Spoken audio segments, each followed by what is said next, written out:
अध्यक्ष महोदय, या ठिकाणी मुंबई शहरासाठी अतिशय महत्त्वाची लक्षवेधी आहे उदय सामंतनं सांगितलंय का? आणि मला वाटतं शासनाने झोपडीधारकांच्या पात्रतेसंदर्भात अभय योजना देखील आणलेली आहे.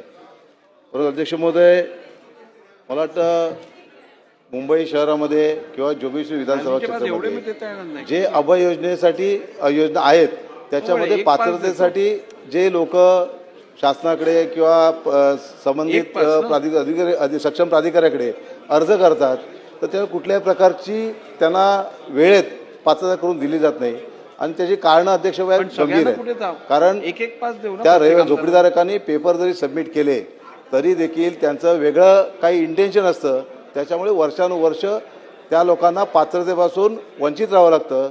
माझी स्पेसिफिक प्रश्न त्याच्यामध्ये आहे अध्यक्ष महोदय की ह्यासाठी संपूर्ण याच्यामध्ये जोगेश्वरी विधानसभेमध्ये किती प्रकल्प आहेत, अभय योजनेमध्ये किती आहेत आणि त्या अभय योजनेमध्ये जे अपात्र झोपडीधारक आहेत त्यांना विदित मुदतीमध्ये पात्रता त्यांची निश्चित होईल का अध्यक्ष महोदय.